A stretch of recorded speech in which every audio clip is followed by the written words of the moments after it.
Good morning, good afternoon. How are you Hello, guys? everyone. Hello. Thank you Morning, for morning, joining morning. us. Thank you for joining us. We're live for the Hiring Lens Live.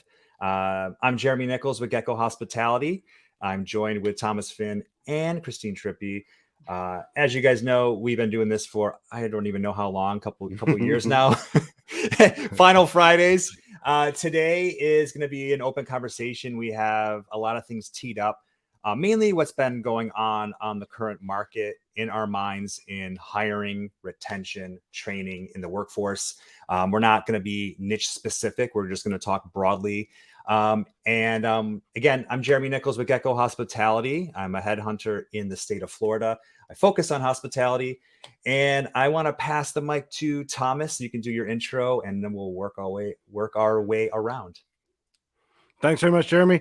Hi, everybody tuning in. My name is Thomas Finn. I'm the Managing Director of Edwards & Finn, which is a specialist revenue management, sales, marketing, and e-commerce recruitment firm specializing in the hospitality and travel and tourism industries. I'm also the host of ENF TV, which is a weekly show where we talk to industry leaders. We take you behind the scenes and behind the curtains of some of the industry's top events. And we also take you on a few events of our own. So yeah, if you haven't already, subscribe to my channel, ENF TV, Edwards & Finn. Thanks very much, guys. Awesome. Hey there, everyone. Christine Trippi here. I am the Director of Fun at the Wise Pineapple and the author of Yes is the Answer. And I help you make hotel leadership easy. Now, what I have a question for all of you is I want to know, what are your problems you're working on right now? What is your block? Like, you woke up today and you thought, oh, I got this block I've got to get through. What are your problems you're working on right now? I'm going to talk about how to solve those today. So I want to see in the chat box, light it up. Let's hear man, problems. You always make me want to curl up in fetal position, Christine, because your energy puts me to shame. I'm just so happy. I'm just so happy I didn't go after Christine. I'm just going to say that now.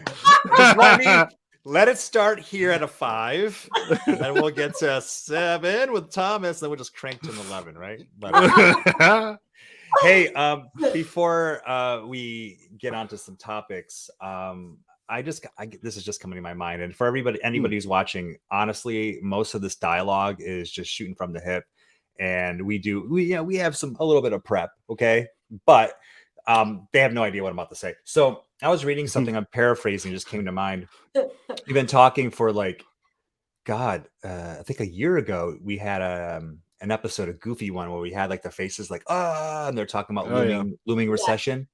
Can we just knock on some wood? Yes, there are job cuts, but our industry, hospitality, and I can say that because us three are in hospitality. Wow, what a Jekyll and Hyde, right? We were like, we were right.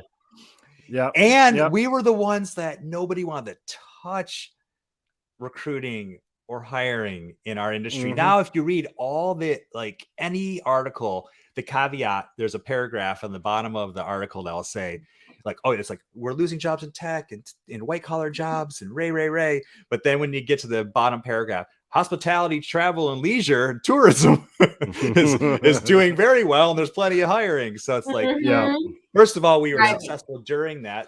By the grace of God, we did very well during that horrible time in our industry. But man, look at it now.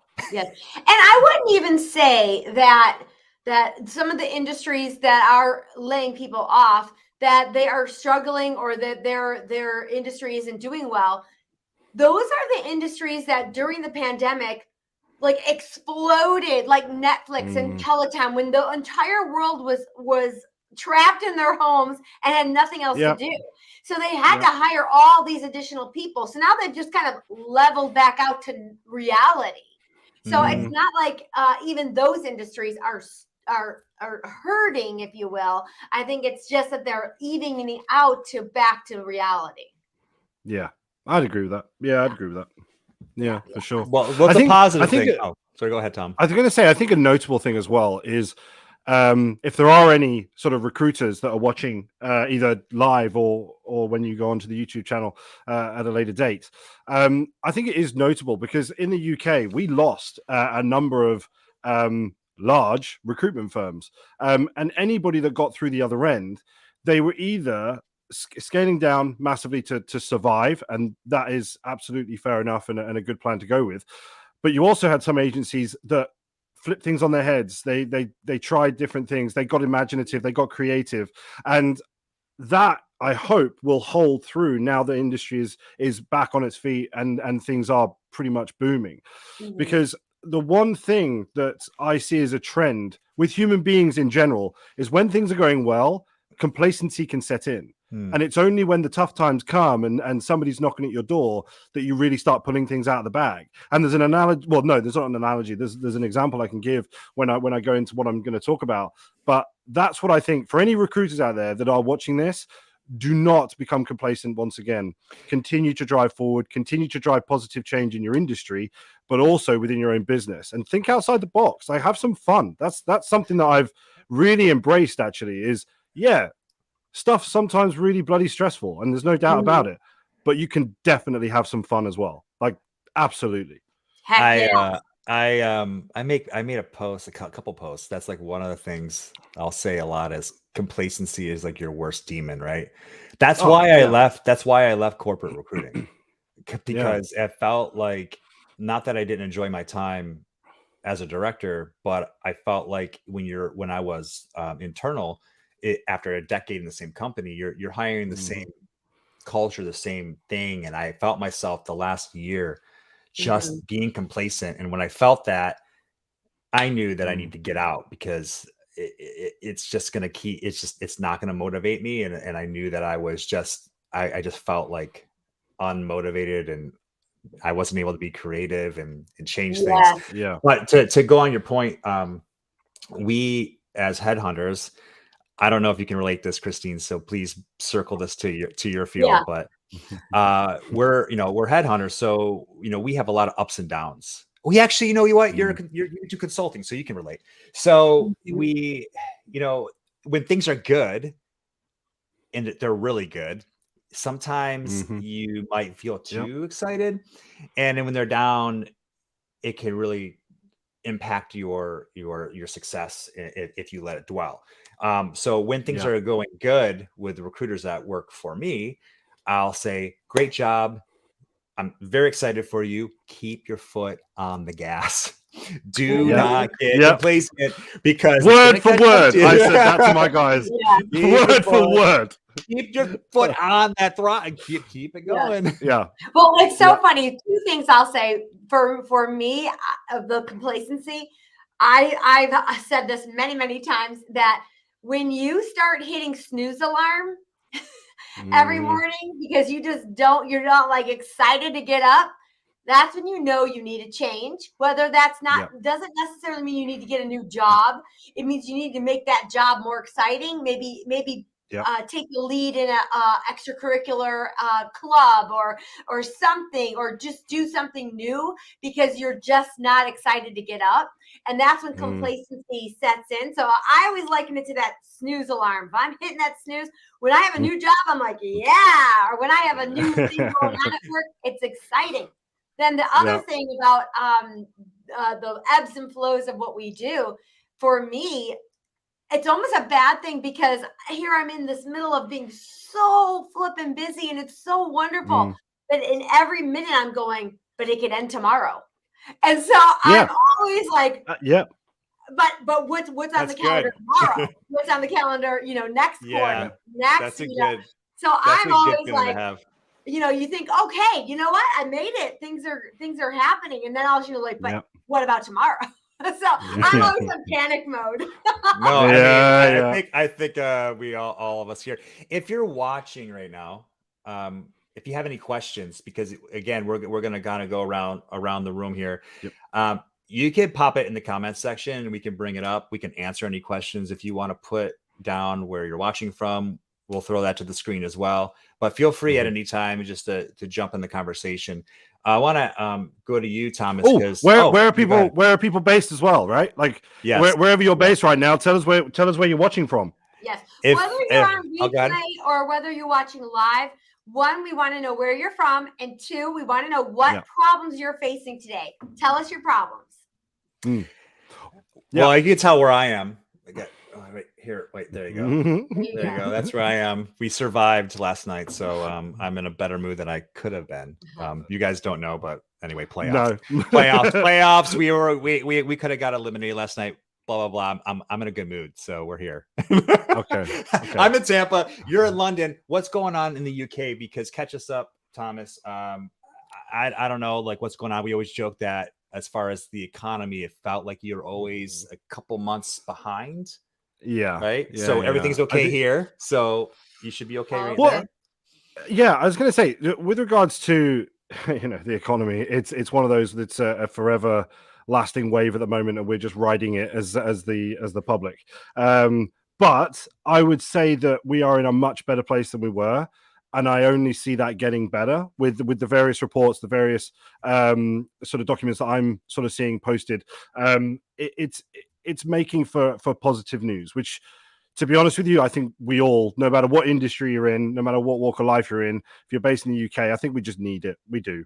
And there's always been this sense of, especially within the hospitality industry anyway, where I obviously sit, there is still that sense of tribal sort of ism. Everybody's in this together. We're battling through it together. I mean, I'm literally in a group chat with about 20, 30 other people, literally called Tribe.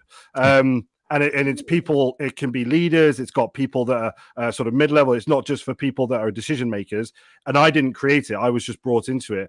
And, every time there's an event coming up, everyone sort of says, are you getting there? Who's going to be there? How are you getting there? Should we go together? It's this stuff, which is just so lovely to see. And I've never really had that before, sort of previously. And this group was set up sort of at the back end of the pandemic, and it's so refreshing because, again, we had an event happening yesterday, just an industry event based in London, and everybody in the group was like, who's going, who's there, I can't wait, oh my god, I haven't seen you in ages. And it's a lovely thing to feel. And I do think that we are on that sort of track of getting more and more to that positive place. I do believe that's also reflected in the job flow. So in terms of the market itself,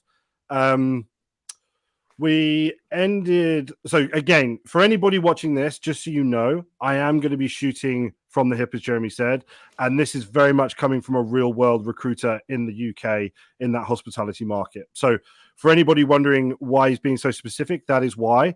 And there's going to be no airs and graces with this.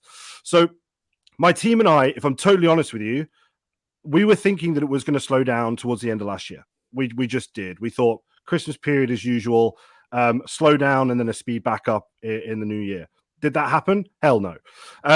We were sort of almost hoping for it because we had such a busy period. But did it slow down? No.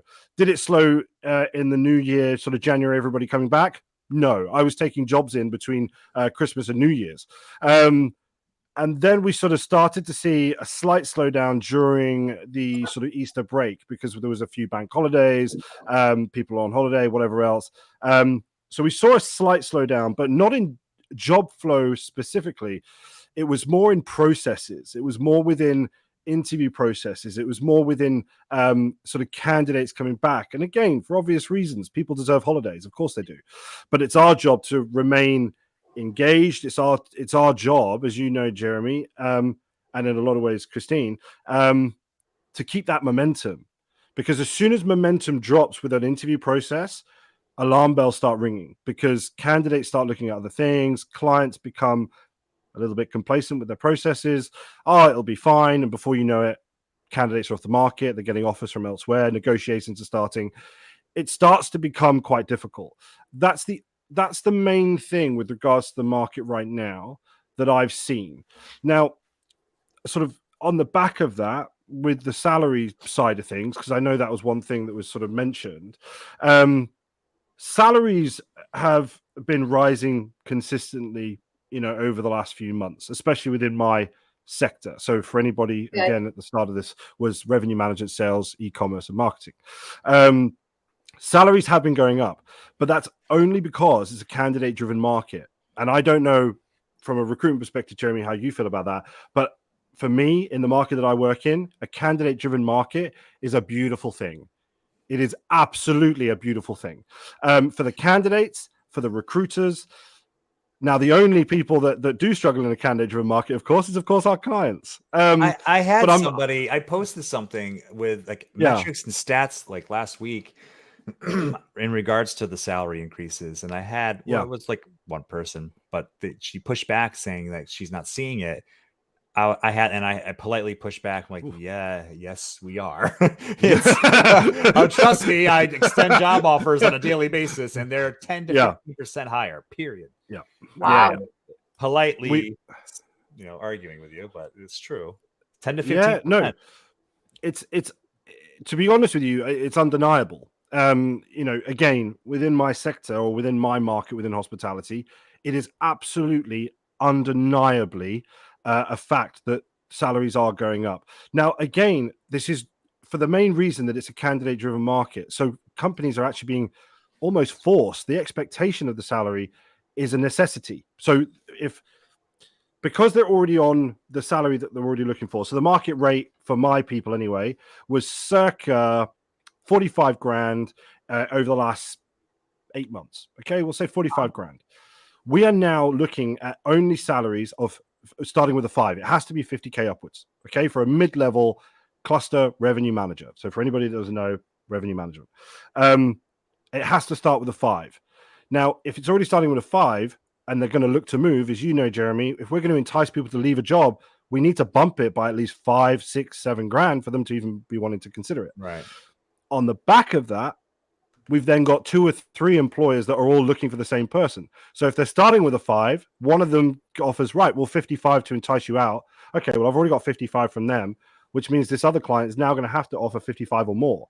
And if they get, you know what I mean? And then we start getting into that situation of if you don't move fast enough, that candidate will not be on the market for long. Fastest happens all of the time here. Fastest all of the time. Fastest submission to offer. Get this, okay? This was recent. Fastest submission, so candidate CV submission via email to an offer, so interview process and then an offer, 3 days. You know, we're not talking. I'm going to fly over there and choke you. Over here, if I have searches, I have searches outside of the hotel side. If I'm restaurant side's crazy fast.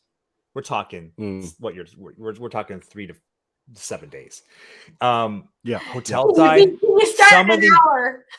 Some of these directors, exactly. Hey, you're here? All right, come on board.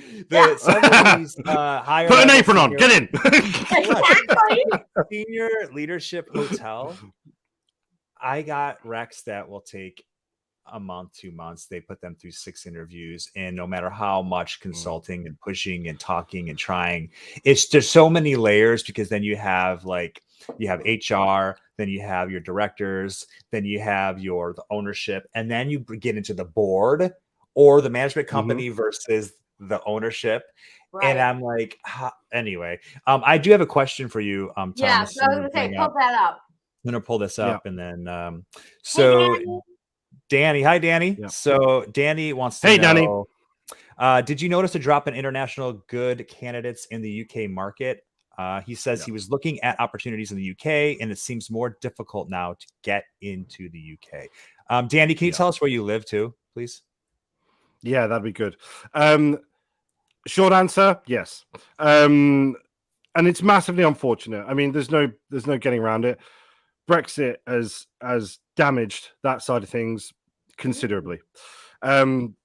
What I would say is I have a couple of clients that are now open to sponsorship. The situation that we have with international candidates is that there needs to be a justifiable case to look outside the UK without considering the candidates in the UK. So what we're seeing is the necessity to do a deep dive search. The client needs to do that initially, and then they will get some sort of recruitment agency or an external agency to step in.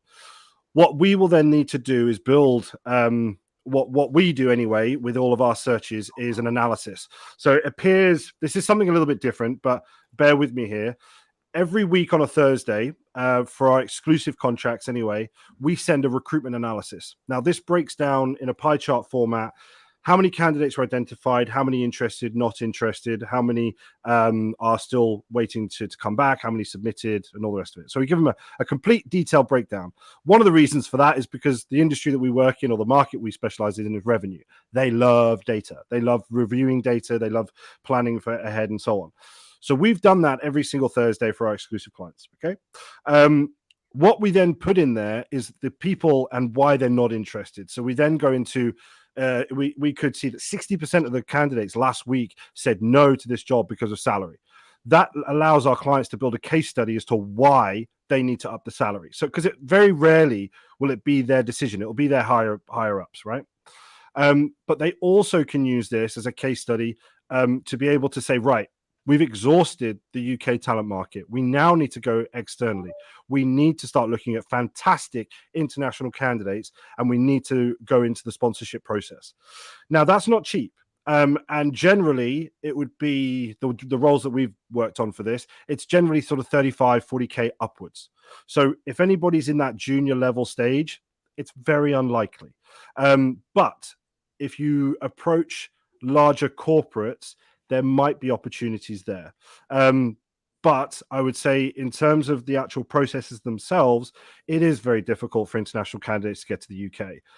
I lose count how many emails and how many messages on LinkedIn I get from candidates all over the world saying, look, here. it says remote on the job. Does that mean I could apply? And it's like, unfortunately, because it says remote, it needs to be in the UK. They can be based from home in the UK, but they can't come from external. And that's only because I believe this is also a lasting effect from the sort of post-COVID days, because what the government were basically saying was you now have a plethora of candidates on the market. So you need to focus on getting our UK workers back into work before you even consider looking outside of the UK. So there is, unfortunately, Danny, yes, there is a lot fewer jobs there for international candidates. That doesn't mean to say that there aren't any, but it just means you're going to have to dig that a little bit deeper and unfortunately wait that little bit longer. Can I chime in on that too? Because same thing's happening here. And being that I'm in Florida and I have the South Florida market, I got Miami, Fort Lauderdale. I'm sure. No, you know what? You won't be surprised. A lot of people want to move to Miami and South Florida, so I get hit up a lot. That doesn't surprise me at all. It's super challenging because there's so much amazing talent. I'm talking like 5-star, 5-diamond luxury. These guys and women are like the top echelon. But when it comes down to like work visas and getting them over here, it's not easy. And so basically, my tip. What I relay to them, because it's very specific depending on where you want to move and where you're from, I'll say get your ducks in a row. If you want to reload and you want to move, find out what kind of visa, how long it's going to be, get a lawyer. Over here, we have lawyers that take care of that and will help you and guide you. I don't know how it is abroad, but get your ducks in a row and have those steps taken care of. So if you are looking to go internationally, you can answer the elephant in the room right away with that hiring manager. Like you're going to say, hey, I know that I don't live in the States right now or in the UK, but I've already talked to somebody about blah, blah, blah, blah, blah. It's going to take me this long. I need X, Y, and Z. Does that make sense? Yeah. I think as long as, I mean, don't get me wrong. If you're in the fortunate position to be able to afford a working visa of some description to come to the UK, then fantastic, because that's your only barrier to entry is your visa status to be able to work in the UK. The majority of candidates that we're looking for, that are looking to come to the UK, they do require sponsorship, and they say that on the off, and that will always be the blocking point. And unfortunately, it's become a bit of a standard question for me now. If I do have an international candidate asking me if this job is available and I'd love to apply for it, unfortunately my next question after how are you is, do you have the legal right to work in the UK? Yeah, right. 99.9% of the time, it's a no. I need sponsorship. Yeah. And again, fair enough asking me the question. Absolutely, I'd tell anybody to ask the question. But unfortunately, that's going to be your blocker. Yeah, my daughter is similar here. to do an internship there. She was living in Italy for going to school, and then she wanted to go to the UK and do an internship, but nobody will pay what they have to pay in order to bring you on. So yeah, it's the 5-star 5 diamond, like the luxury ones. We have wiggle room on if they're open to that talent, but being in the location, some of these locations that I hire for, there's just a wealth of talent there. So it's a hard thing to say when you have somebody who's coming from, like, I don't know, Dubai or like a really high end area that wants to reload. You're like, oh God, I can place you in a heartbeat, but I just legally, it's gonna not be that easy. No, exactly. Anyway, sorry, Danny. I'm sorry. What else was on your mind, Tom? I know we stayed on that Danny's question for a minute. I know you had some other topics that were. No, fair. No, and again, anybody that has a question, please do pop it in, because I'm more than happy to answer it. So we were going through, obviously, salary rises and everything else. I don't want to touch on that too much more, to be totally honest with you. We know it's happening. The candidates are in control right now. There's a sort of energy or something that I keep coming back to, and the candidates, and I love this and I celebrate this all the time, is that candidates are back in the driver's seat. They are back in the driver's seat of their own job search. No longer is it a case of you being part of 100 other applications, 400 applications. You are now the sought after individual. More often than not now, candidates are saying, wow, I feel like I'm really desirable right now, because I get messages all the time, every other week. And I'm saying that's a perfect position to be in. Absolutely. Because you're getting to know your value. Because if you're getting more and more messages, it means there are more and more opportunities out there, and you are more and more desirable. But own that space, be that person, empower yourself, because that's what it's all about now. And I think that candidates not that often get to sit in that driver's seat. So I think own it while you can, before anything else happens in the market, because it's so up and down. But own that space, enjoy it. Look at what opportunities are out there. It's, you don't have to commit to the first thing you see, but explore. Why not? And that's the bit that I find quite fun. A lot of people see that this is an interesting one, because a lot of people see the sort of job search as a very mystical and stressful place at times. Oh, I don't know where to start. What do I do? How does it work? What if somebody finds out? Oh my God, I don't want to do this.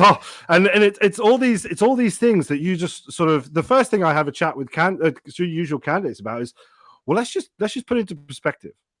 You're working, you like where you are, but you're just looking to see what the next step is.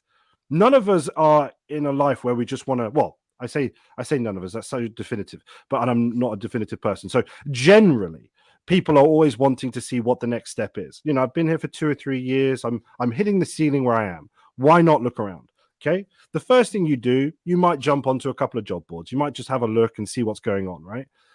As soon as you talk to an agent, as soon as you talk to someone that it has their knees deep in the market that you're wanting to be in, you start learning things. You start understanding the way things are working. And because everything is very hush-hush, closed door, everything else, you've got absolutely nothing to worry about.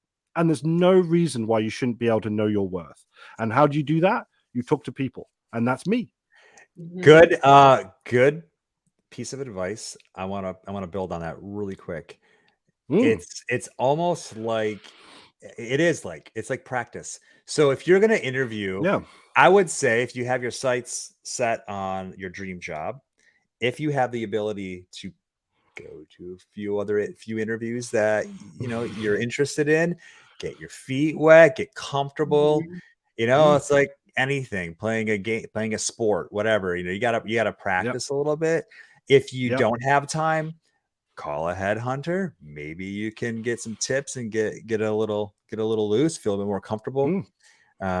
But I want to kind of loop it into, because we're halfway through the hour, and I want to bring in oh wow. How has this happened? I want to add something to that too. When you are Because we can talk. We have the gift of gab, Thomas. Yeah. Where you every when time you are in a situation where you don't know where to begin or what to do.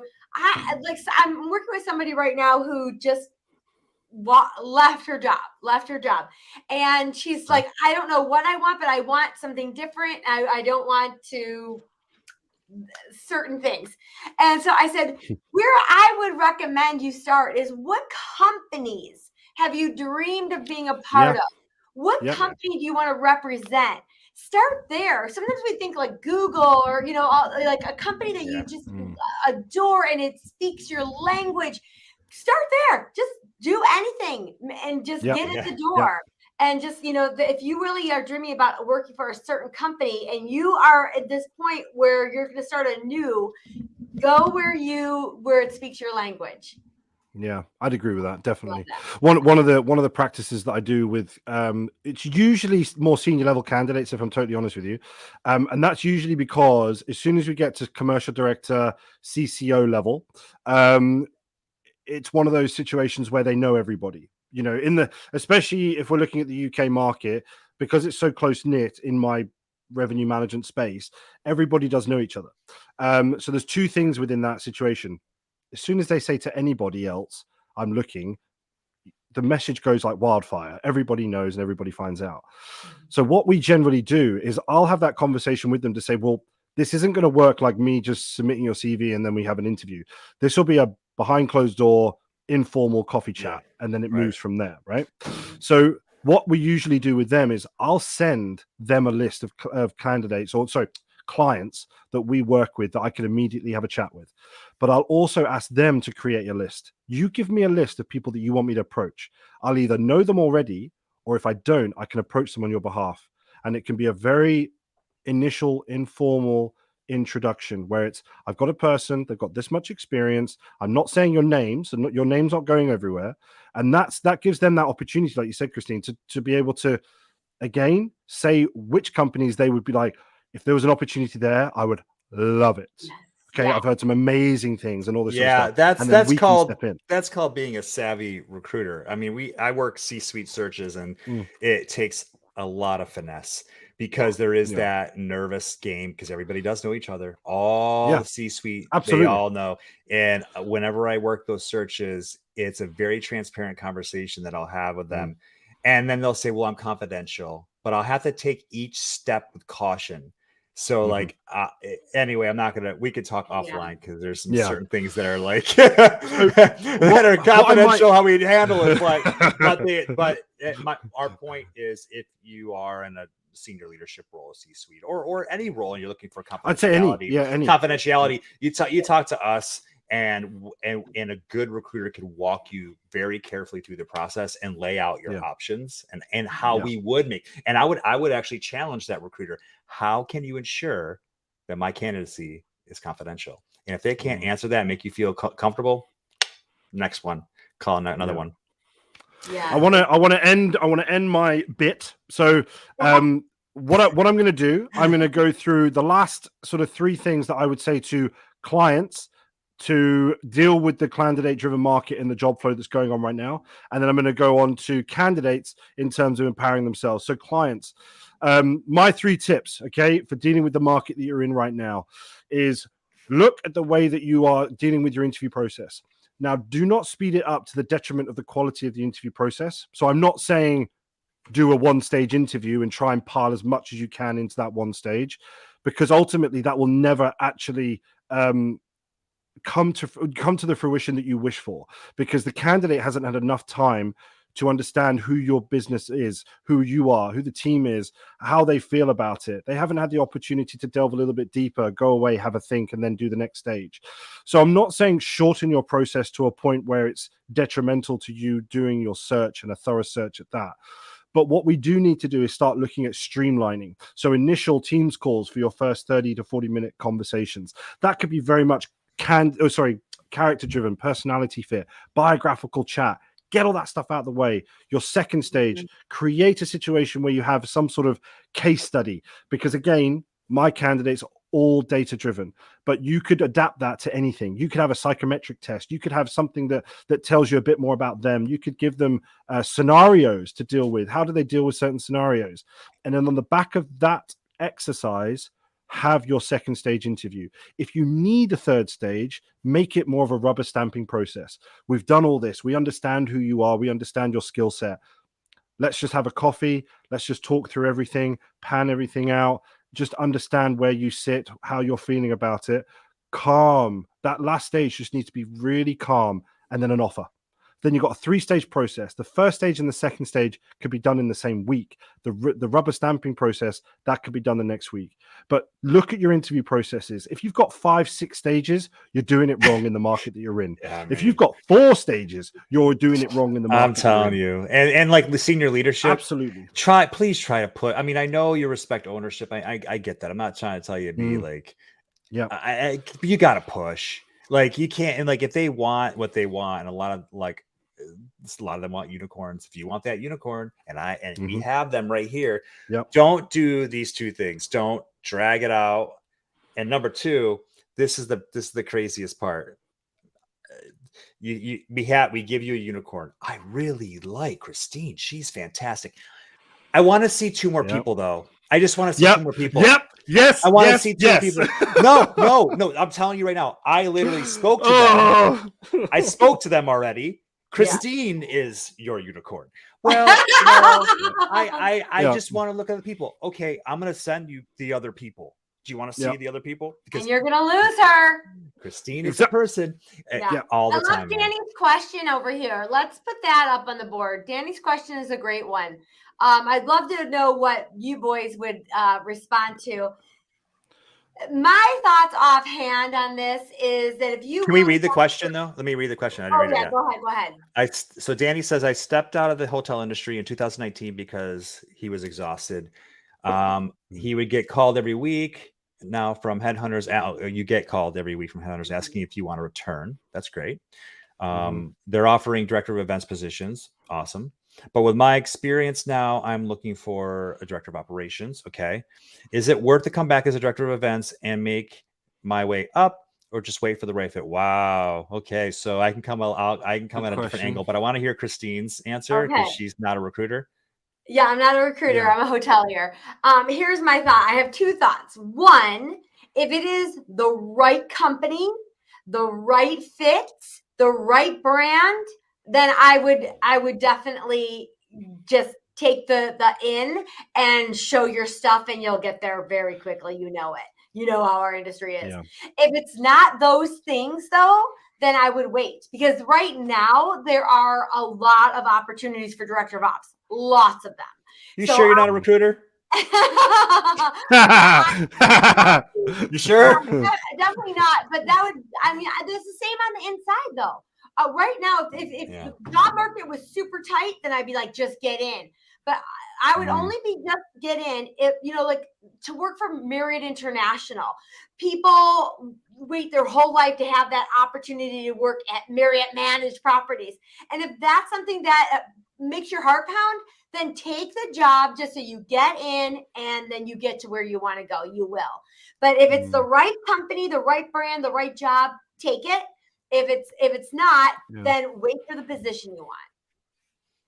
Yeah, I agree. To be honest with you, I'd agree. Yeah, there's not much more I'd add to that. I think it needs to be right.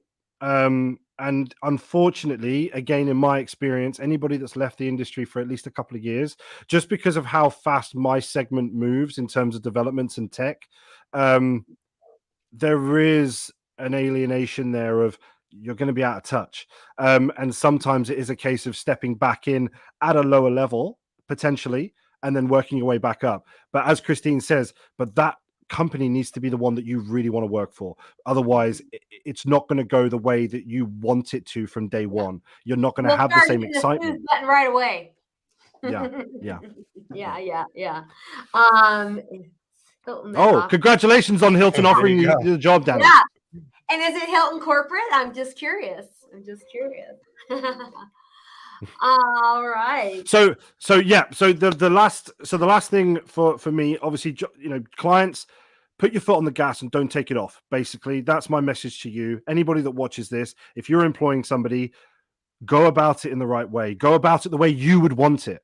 That is the absolute key bit. If you're applying for a job, you want a client to move quick, you want them to be efficient, and you want them to sell that job to you. Do not sit in that seat and just expect them to want that job. Sell your job. Sell the business. Understand that that candidate has other options on the table, and do not take it for granted that they're just going to accept your job, because 9 times out of 10, they'll have 3 other offers on the table. Now, moving over to the candidate side of things, and as I said earlier, they're back in the driver's seat. This is a really exciting time for candidates, and I cannot stress it enough that they need to embrace that fact. Now, that doesn't mean to say that you step into a room with arrogance and too much confidence, but it does say that you need to understand your position now within the market. You are sought after, you are desirable, you are somebody that has the right skill set for that business, and own that space. Empower yourself. Go out there, have discussions with people. If you're in two minds about, am I really happy where I am? Explore, ask questions. Don't ever just sit complacent. We said this at the very start, and it goes for candidates as well. If you sit in a complacent seat, you will not move forward. But if you ask questions, if you push your own boundaries, if you step outside your comfort zones, it will do nothing but positive things for you in your life. So that's my cutoff. That's my thing. That's it, guys. I'm done. Mic drop. Sunglasses on. Mic drop. I'm over to you guys. And guys, this is more energy than I've had for a long time. So anybody watching, I hope you're enjoying it. Yeah. Now you're going to be put to shame because we're bringing Christine on. I know. I needed to end on a high. That was awesome, Tom. You're awesome. Very short thing that I want to talk about today. Yeah. And I actually have a question for you before you do that. Yeah. For those of you that are watching that don't know, Christine, if you follow her on social media, she's like all over, traveling all the time. Oh yeah. Yes. So nobody understands the street, the inside of operations and hotel. She's like literally like around the country, like recruiters, like we're in our office. Christine, what are you seeing out there? Are we Tom and I missing anything here? Tell me, because you're literally on property, spending time with all the hoteliers, spending time with the staff. Can I, before you get into what you had on your mind, can you just tell me what are you seeing out there? Yeah. Well, and I'm more in operations. Like I'm with Danny on that operations side. It's a heartbeat of what we do, and I love it. So I look to you guys as the professionals in those realms. And I would agree though with all the things that you're saying. I think we were, when I answered that question, you were like, yeah, I agree 100%. So I think it's about the market, and those things are going to change as the market changes. So I think that's the main thing to realize there, that those recruiting and hiring things will change as the market changes. It's not necessarily industry specific. Are you hearing worry out there, or is it state specific? Because the U.S., Florida's a different beast than Ohio. But are you hearing like optimism across the industry and pretty much all areas about business? I know business travel hasn't completely come back yet, but are you seeing just revenue, like successful? People are pretty much in the green. 2019, I'm seeing tons of success stories. As far as staffing goes, I'm hearing from hotels that are, for the first time in years, fully staffed. So that's going well, which also means that the job market isn't as lucrative as the associate or as a team member looking for a job. So before it was completely an employee's market, and I think that's shifting a little bit. I think it still is, but not like it was at one time. Many of the hotels are finding staff now, and it's starting to even out a bit. What about turnover though? Turnover is still high. Here is a really, really, I want to say impressive, but it's not impressive. It's very sad.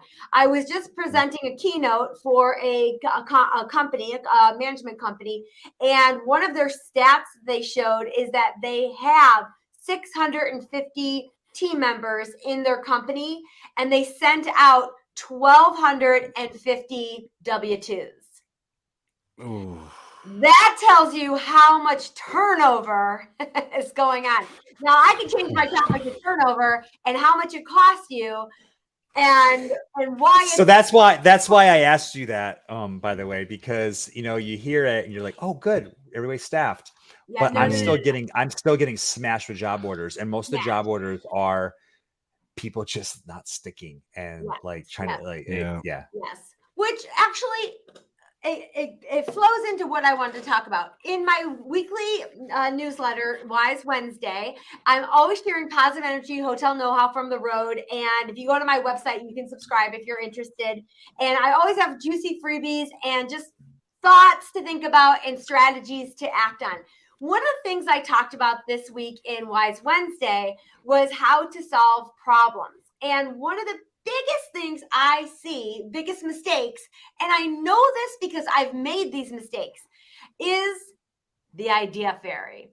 The idea fairy is, and I used to be an idea fairy junkie, and I still am. I have to work on it. But what the idea fairy is all about is, let me put it in hiring lens, since many of you might be out there looking for positions and whatnot.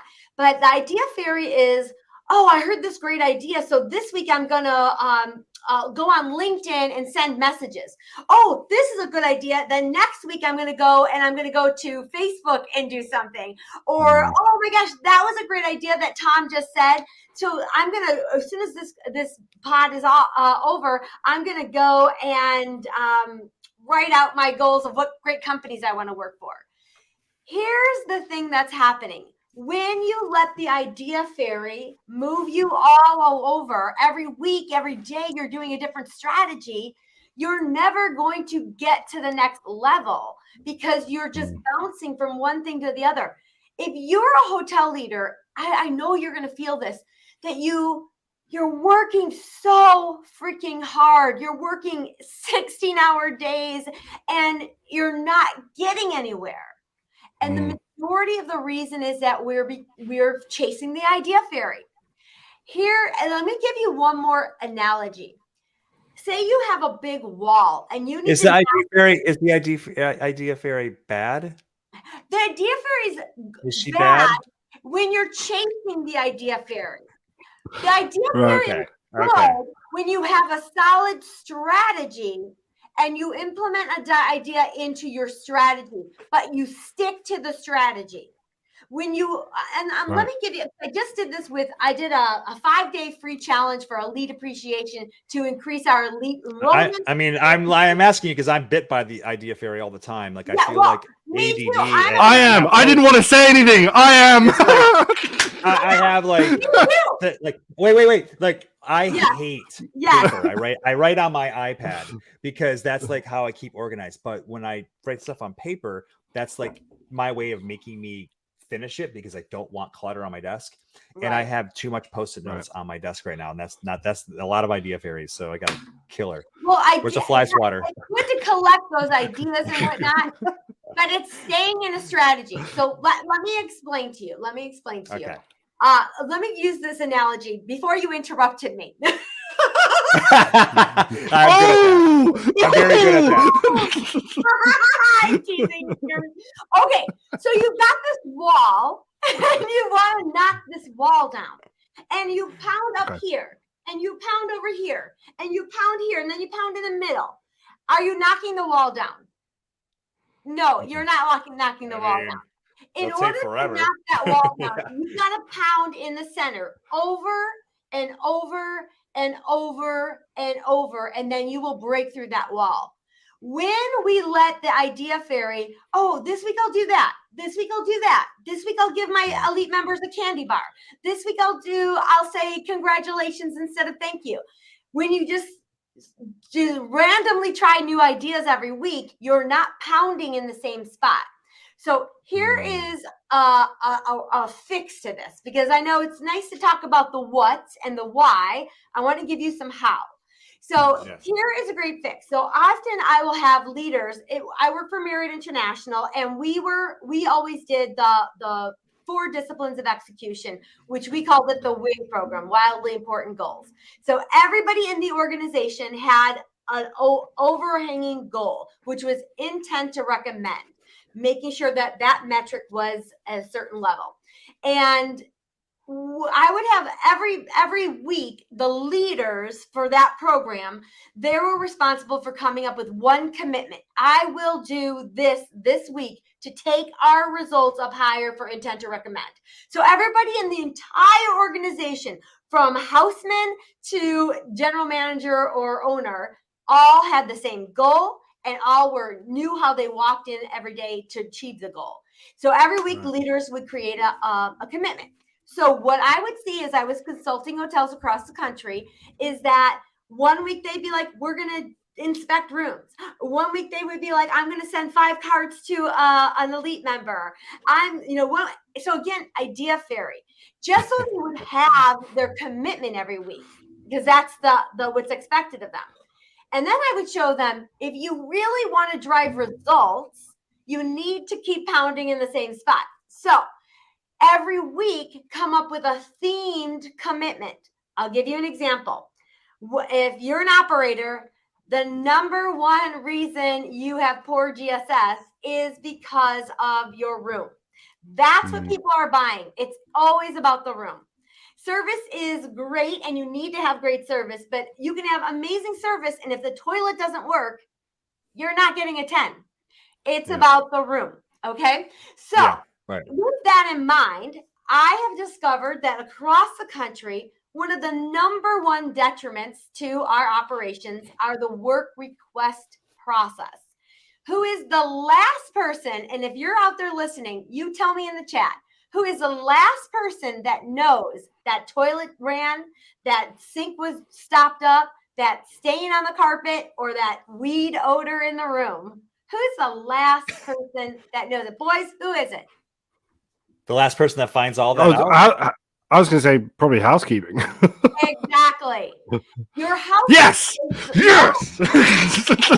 Which is like the exact opposite of what I win. Jeremy loses. I was thinking that was too obvious, which is probably why. That's why it should not be happening. Period. This is the main thing I'm saying here is keep it simple. You know what? It's the housekeeper. They're the last person that knows that room has an issue. And the work request process in every hotel I've consulted at is broken. Yeah. And you can't hold anybody accountable if you haven't set up a process. So back to the BLT. Here's week number 1. My commitment is to implement a work request process. Week number 2, I'm going to see who are the housekeepers that are turning in the least work requests. And then I'm going to go and inspect some of their rooms with them and educate them, build leaders.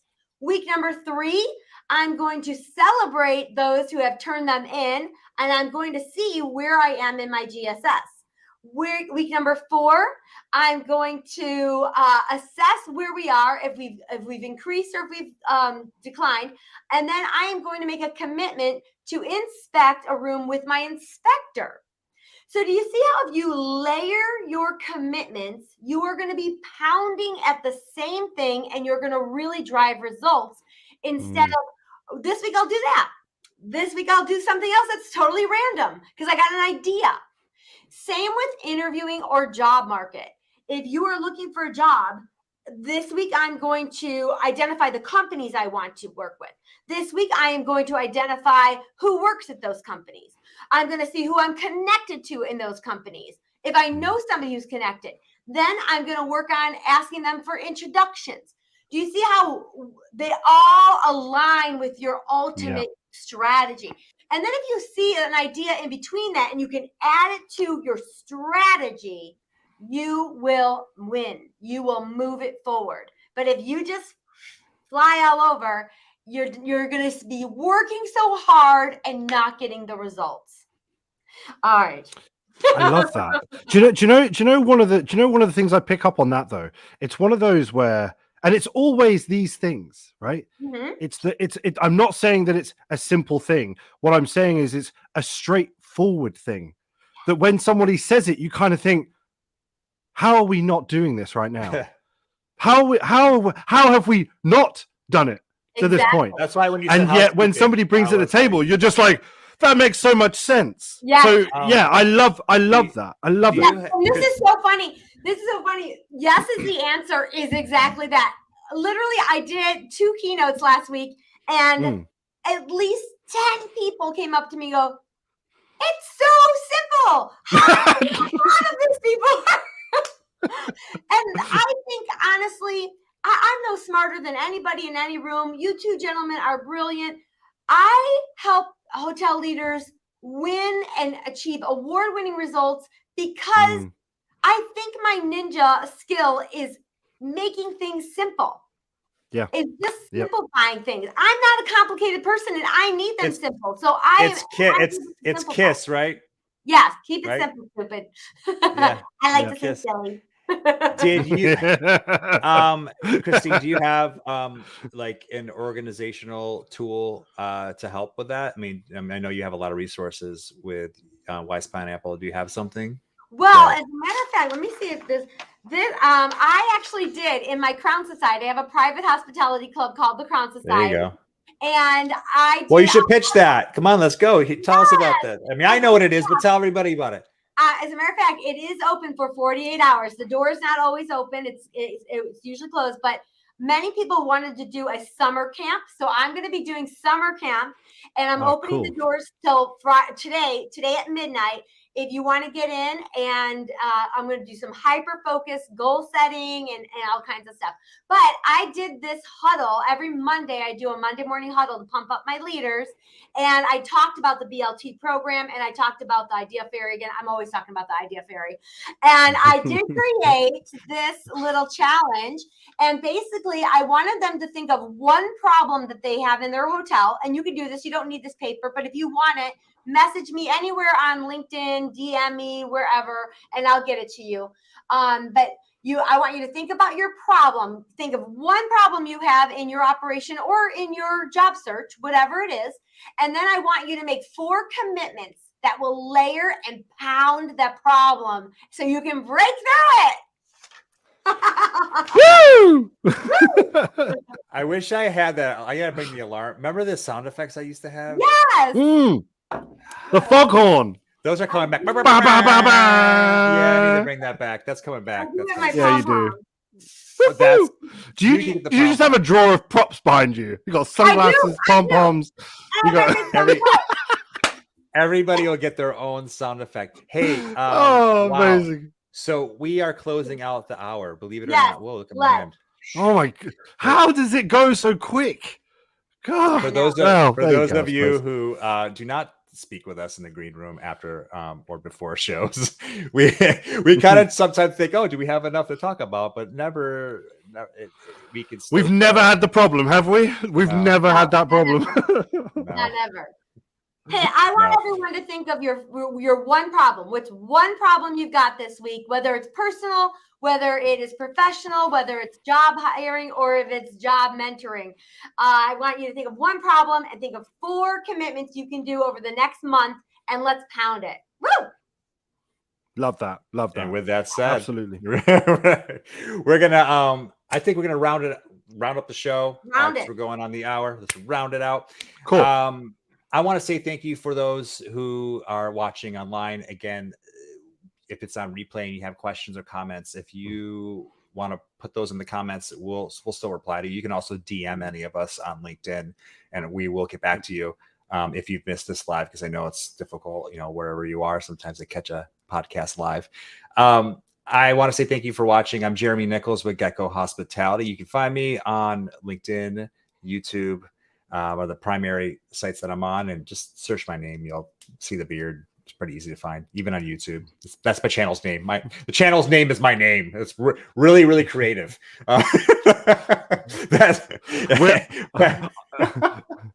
I am not going after Christine, so I'm going to go now. Good, go. This is strategic. Guys, so I've been Tom Finn, as I say, of Edwards and Finn. You can find me on LinkedIn, and you can find me on YouTube, so ENF TV. Make sure you go drop us a subscribe if you love watching leaders in the industry talk all things about challenges, about great things that are going on in the industry. You can also find out about tech.